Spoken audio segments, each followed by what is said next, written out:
Now let's see how this works. Let's use the basic function y equals the square root of x. And then we want to graph essentially the opposite of the square root of x. Now we know that the impact is to turn the function upside down. We say this is to reflect the x-axis or turn the function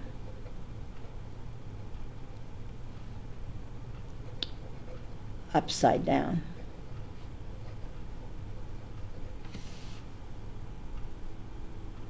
So that if I look at now, again, the domain is x greater than 0, 0, 1, 2, 3, 4. Square root of 0 is 0. Square root of 1 is 1. Square root of 2 is 1.4, 1.7, and 2. And how do I perform this? I perform it by taking minus 1 and multiplying it times the basic function. So it's minus 1 times the square root of x.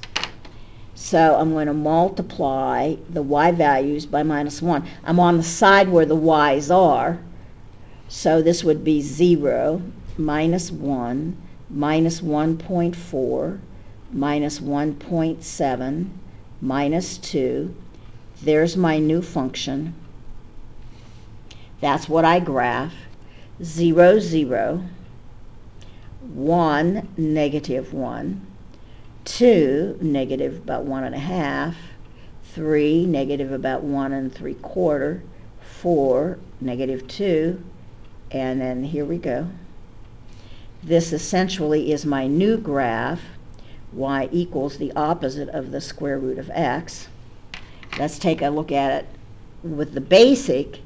It would be 0, 0, 1, 1, 2, about 1.5, 3, about 1 3/4, 2,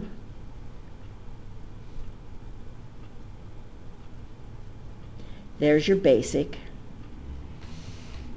So you notice that this is the mirror image across the x-axis.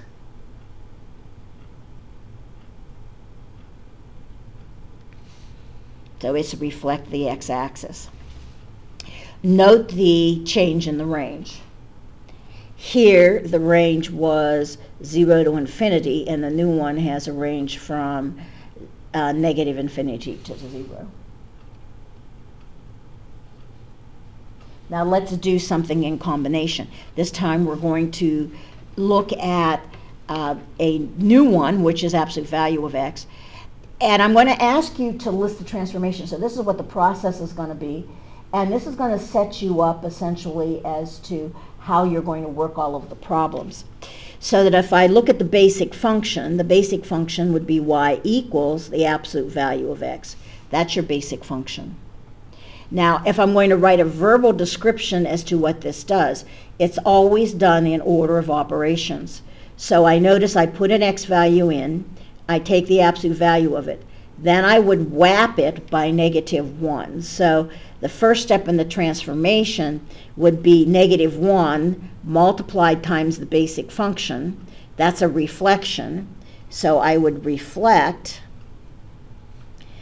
the x-axis. And once I'm done with that, I take negative 1 times the result of the absolute value of x. Then the second thing I would do is I'd add 1 to it. So then I plus 1 at the end means it's up 1 unit. So if I were to describe to you what am I going to do with this v, what I'm going to do with the v, and that's my basic, I am going to reflect the x-axis. That's going to turn it upside down. And once I do that, I'm going to move the whole thing up by 1. So it's going to be upside down and up 1. That's what I would expect to see in the end. So the domain on absolute value happens to be all real numbers. So that's why I'm using negative 2, negative 1, 0, 1, and 2. So, and my function is the absolute value of x. This is 2, 1, 0, 1, 2. That's my basic. Now what do we want to do? Reflect the x-axis. That means I'm going to take -1 and multiply it times all of the y values. And then it's going to be up 1. So to that y value, I'm going to add 1. Now I'm dealing with the y values only, so I'm going to have the y side of my t-bar chart. This is going to be multiplied by -1. So I have -2, -1, 0, -1, -2. I've now flipped it upside down. Once I flipped it upside down, I'm then going to add 1 to all the y values. So this is -1, 0, 1, 0, -1. The outside is always my new graph. So let's graph the new one. -2, -1, -2, -1. -1, 0. 0, 1. 1, 0. 2, -1.